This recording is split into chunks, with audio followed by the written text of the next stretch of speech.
3000 कोटी 4000 कोटी 4000 कोटीला किती शून्य लागते तर आपल्याला कळत पण नाही. आप्पाचा विषय लय हार्ड आहे. आप्पाचा विषय लय हार्ड आहे ना. आप्पाकडं खोक्यांनी कार्ड आहे. 50 खोक्याचा जोर आहे सगळं. निवडणुकांची रणधुमाळी चालू आहे. तब्बल 8 दिवसांपासून प्रचाराच्या फैरी सुरू झाल्या आहेत. वेगवेगळ्या पक्षांचे नेते येत आहेत, आपापलं म्हणणं मांडत आहेत आणि पक्षांचा प्रचार चालू असताना मोठ्या प्रमाणामध्ये पैशांचा ऊत आलेला आहे.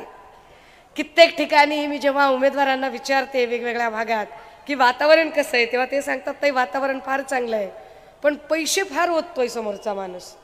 आणि मला प्रश्न पडतो की यांच्याकडे एवढे पैसे आलेत कुठून. म्हणजे उदाहरणार्थ ते संभाजीनगरला एक वाचाळ बदमाश उभा राहिलेला आहे. तर त्याची साधारणतः 2019ला जी प्रॉपर्टी होती ती 3.5 कोटी प्रॉपर्टी होती निवडणूक आयोगाकडे ऑन रेकॉर्ड. आत्ता 2024ला त्याने फॉर्म भरला आणि त्याची ऑन रेकॉर्ड निवडणूक आयोगाकडे प्रॉपर्टी 55.5 कोटी आहे. तर 5 वर्षात असं काय दिवे लावले, 5 वर्षात असं नेमकं काय केलं बाबा की त्याची प्रॉपर्टी एकदम 10 कोटीने वाढली, हा माझ्यासाठी अनाकलनीय प्रश्न आहे. म्हणजे या लोकांनी इतका यांच्याकडे पैसा, इतका पैसा. मगाशी जे काहीतरी 3000 कोटी 4000 कोटी तर 4000 कोटीला किती शून्य लागते तर आपल्याला कळत पण नाही. एवढ्याला पैसा आहे यांच्याजवळ. तो काय म्हणजे आप्पाचा विषय लय हार्ड आहे. आप्पाचा विषय लय हार्ड आहे ना. आप्पाकडं खोक्यांनी कार्ड आहे. 50 खोक्याचा जोर आहे सगळं. आप्पाचा विषय लय हार्ड आहे. आप्पाकडे 50 खोक्यांनी कार्ड आहे. आप्पाला घरात काय, आप्पाला मतदारसंघात नाही मान आहे, पण तरी बी आप्पाचा एकनाथ शिंदेकडे बराच म्हणे लाड आहे. आप्पाचा विषय लय हार्ड आहे. हे किशोरप्पा यांच्यावर मी काही फार बोलायची गरज नाही. बरंच काही बघत होते येताना काय झालं नेमकं मतदारसंघात, कोण काय बोललं. मतदारसंघातलं एक कुणाचं तरी भाषण मी ऐकत होते. बहुतेक त्यांची मुलगी किंवा अजून कोणीतरी असेल. मग ती बिचारी रडते, ती बिचारी पाणी पिते, ती बिचारी पुन्हा रडते, ती बिचारी पुन्हा असं एकदम तिला कड येतोय, असं आवंडा गिळून ती बिचारी. आणि म्हटलं अरे एवढं असं काय दुःख झालंय. तर मग आमच्या पप्पांनी खूप काम केलं, आमच्या पप्पांनी एवढं काम केलं ना की पप्पांना आमच्याकडे बघायला मिळत नव्हता. कशासाठी माय एवढं करायचं, पप्पांना घरी बसं म्हणायचं, एवढं कशाला. म्हणजे पप्पा काय आम्हाला काय असं भाकरण भाजी चुरून खाऊ घालत होते का काय? हा का पप्पा आमच्या घरात येऊन भाकरी थापत होते का, आमचा कापूस वेचत होते का, आमचं सोयाबीन खुरपून देत होते? पप्पांनी आमच्यासाठी केलं म्हणजे केलं काय पप्पांनी आमच्यासाठी? आमचे पप्पा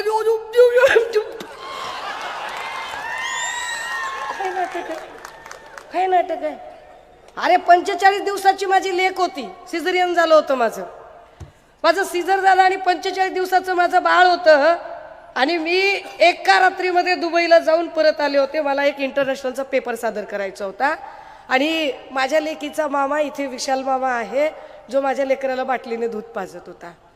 हे कधी सांगितलं नाही, पण ते आज ते भाषण ऐकून जरा. माझा वाढदिवस 8 तारखेला होता. तुम्ही सगळ्यांनी ऑनलाईन बघितलं असेल. माझं लेकरू घरी होतं आणि मी बाहेर प्रचारात होते. माझ्या लेकराचा वाढदिवस फेब्रुवारीमध्ये होता. मी मुक्त संवादात पायी फिरत होते आणि लेकरू माझं घरी होतं.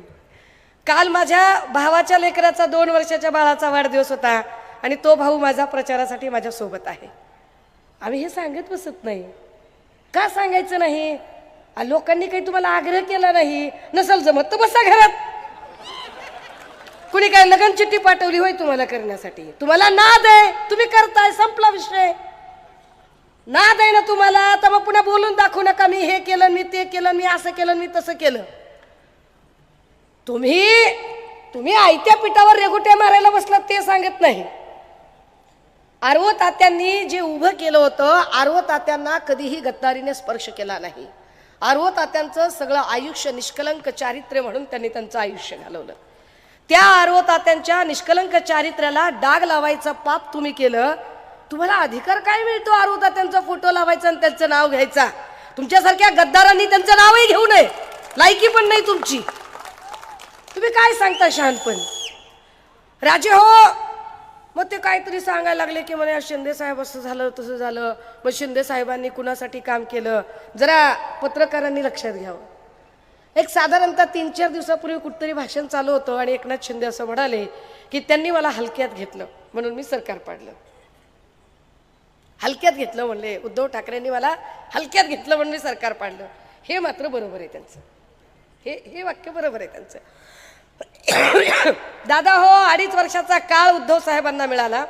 मी तुमच्या स्थानिकच्या प्रश्नावर जास्त येणार नाही, कारण वैशालीताईंनी फार त्याच्यावरती वेळ घालवला आणि त्या खूप विस्ताराने त्यावर बोलल्या. साधारणतः 2.5 वर्षाचा कार्यकाल उद्धव साहेबांना मिळाला. फेक नरेटिव्ह सारखा गोंडस शब्द जे देवेंद्र फडणवीस वापरतात, त्या देवेंद्र फडणवीसांनी खरं तर फेक नरेटिव्हचं महानिर्मिती केंद्र हे स्वतः देवेंद्र फडणवीस आहेत, ज्यांनी अनेक नरेटिव्ह इथं सेट करण्याचा प्रयत्न केला. त्या देवेंद्र फडणवीसांनी इथे एक त्यांच्या लावारिस पेट ट्रोलर्स आणि भक्तुल्यांनी 25 पैशाच्या हिशोबाने जे मेसेज पेरतात, त्यांनी एक गोष्ट सांगायला सुरुवात केली की मुख्यमंत्री पदाच्या काळात उद्धव साहेब घराच्या बाहेरच पडले नव्हते. एक नरेटिव्ह कसं सेट केलं जातं बघा, की उद्धव साहेब घराच्या बाहेर पडले नाही, उद्धव साहेब कुणाला भेटले नाही. उद्धव साहेबांचा काळ कोणता?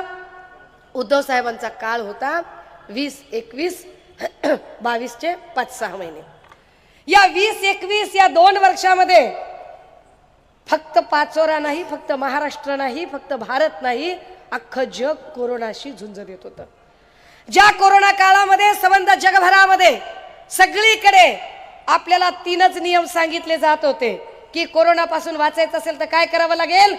10 सेकंद हात धुत राहा, 30 सेकंद हात धुत राहा, डेटॉलने सतत हात धुत राहा, तोंडाला मास्क बांधा आणि गरज नसेल तर घराच्या बाहेर पडू नका. शक्य तेवढं तुम्ही तुमचं काम घरातून करा, शक्य तेवढे मानवी संपर्क टाळा.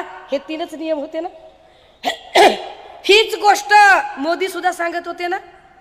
22 जानेवारी मला अजूनही आठवतो तो दिवस की जेव्हा त्यांनी जनता कर्फ्यू मांडला होता आणि त्या जनता कर्फ्यूचं पालन संबंध राज्याने आणि देशाने केलं होतं. कशासाठी? की कुणीही घराबाहेर पडायचं नाही. अगदी लहान पोरांच्या शाळा ऑनलाईन भरत होत्या, है ना माय. आपल्याकडे लेकरांच्या शाळेच्या मोबाईलचे डाटे नव्हते माय भरायला. 4-4 लेकरांची शाळा असतील, मोबाईल एकच असायचा, तरी सुद्धा आपण ऍडजस्ट करू लेकरांच्या शाळा केल्या ना माय. आपण लेकरं मोबाईलवर शिकवले. 2 वर्ष अनेक लोकांनी ऑफिसच्या मीटिंग्स ऑनलाईन केल्या. ऑनलाईन लोक बोलायची, नातेवाईकांना भेटायचं असेल तर व्हॉट्सअप कॉल चालू होते. अशा सगळ्या काळामध्ये या राज्याची काळजी घेतली ती कुटुंब प्रमुख म्हणून सन्माननीय पक्षप्रमुख उद्धव साहेबांनी आणि त्यांना साथ दिली होती आरोग्यमंत्री राजेश टोपे यांनी. या 2 माणसांनी जे काम केलं ते काम, केंद्रातलं सरकार हे भाजपचं सरकार आहे, ते सरकार काँग्रेसचं नाही, ते सरकार आमचं नाहीये. पण केंद्रातलं सरकार भाजपचं असताना सुद्धा भारत सरकारने ठामपणे सांगितलं की सगळ्यात चांगलं काम कोरोनाच्या काळात जर कुणाचं झालं असेल तर ते महाराष्ट्र सरकारचं झालेलं आहे, ते उद्धव सरकारचं झालेलं आहे. 2 वर्ष हा माणूस अहोरात्र काम करत होता. आपल्याला आपल्या घरातल्या माणसासारखं त्या ऑनलाईन येऊन प्रत्येक गोष्ट सांगायचे, असं करा तसं करा, भाज्या टिकणाऱ्या विकत घ्या इथपर्यंत सांगायचे ते, की बघा भाजीपाला आणायला सारखे बाहेर पडू नका, कडधान्य वापरा, डाळी वापरा, त्याच्यात प्रोटीन असतं, त्याच्याने तुम्हाला ताकद मिळेल, मोड आलेली धान्य खा. किती बारीक गोष्टी ते समजावून सांगायचे. एवढं बारकाईनं आम्हाला कधी याच्या आधी कोणत्या नेत्याने सांगितलं नव्हतं. कोरोना संपला, पुढे काय झालं? पुढे उद्धव साहेब आजारी पडले. आजारपण इतकं भयंकर होतं, मणक्याचा आजार जडला, शरीराचा कुठलाही भाग हलत नव्हता, माणूस मृत्यूशय्येवर गेला. मृत्यूच्या दारेमध्ये उद्धव साहेब होते. आदरणीय रश्मी वहिनी कावऱ्या बावऱ्या झालेल्या, त्यांच्या डोळ्यात काहूर, आपला नवरा, आपलं सौभाग्य, आपलं कुंकू मृत्यूच्या दारेमध्ये आहे.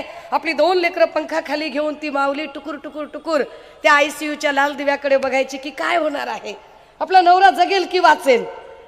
तिच्या डोक्यात हे नव्हतं की सत्तेचं काय होईल, मुख्यमंत्री पदाचं काय होईल, त्या खुर्चीचं काय होईल. कारण अमृता वहिनीमध्ये आणि रश्मी वहिनीमध्ये फरक आहे दोघींमध्ये. त्या माऊलीला एवढंच बिचारीला पडलेलं की आपल्या नवऱ्याचं काय होईल, आपल्या सौभाग्याचं काय होईल. आपला नवरा आजारी आहे, तो मृत्यूच्या दारेत आहे, तो मृत्यूशय्येवर झोपलेला आहे, काय करावं. पण त्याच वेळेला मुख्यमंत्री साहेबांकडे, उद्धव साहेबांकडे काय होतं? मुख्यमंत्री पद होतं. काय करायचं या मुख्यमंत्री पदाचं. मग त्यांनी जवळची काही माणसं बोलावले, काय करावं काय नाही. मग एका माणसावर नजर गेली. माणूस आला होता पोट भरायला म्हणून मुंबईत आला होता. आधी पोट भरण्यासाठी रिक्षा चालवत होता. रिक्षा चालवणं ही चांगली गोष्ट आहे, ती कष्टाची गोष्ट आहे.